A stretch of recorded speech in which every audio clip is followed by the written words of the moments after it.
Welcome to the PsycInfo tutorial, Part 1 Basics.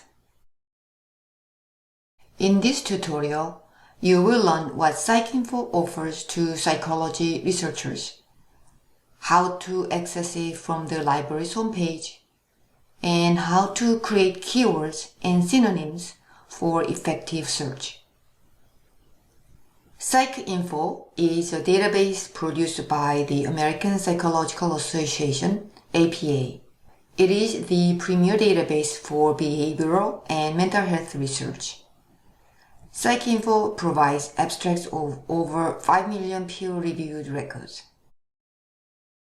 The primary source of PsycInfo's records are academic journals. It covers more than 2,400 journals. While journals are a major source for the database, its content also includes book chapters and dissertations. PsycInfo is an abstract database, but it provides links to the full text of many records. To access PsycInfo or any other databases, go to the library's homepage at library.gnu.edu. Click on the databases link. From the database page, you can either use the search box or find it using the list of relevant subject databases. I will type PsycInfo here.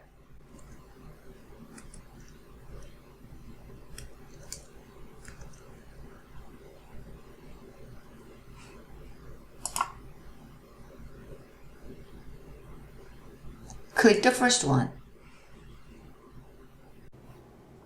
You'll be asked to log in.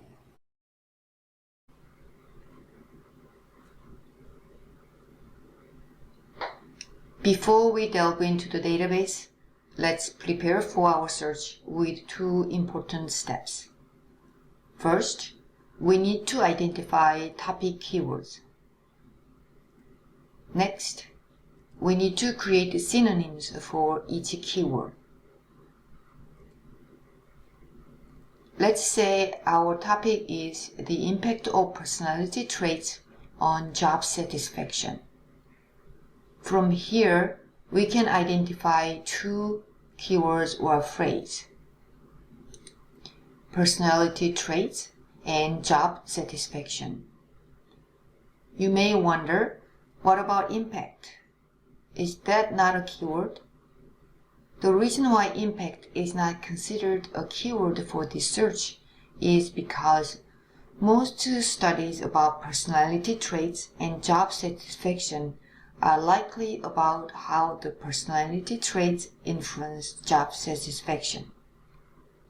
The reason why impact is not considered a keyword for this search is because most studies about personality traits and job satisfaction are likely about how the personality traits influence job satisfaction.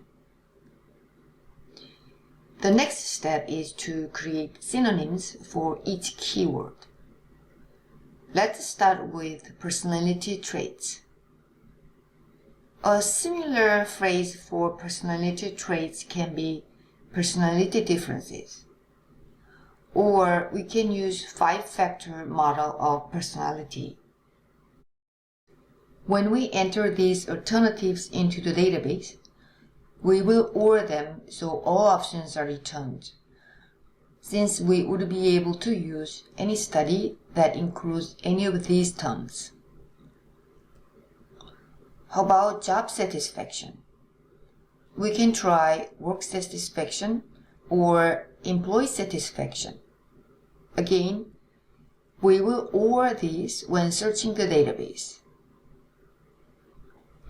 Now that we have created keywords and synonyms, we are ready to search. I will see you at part 2, searching.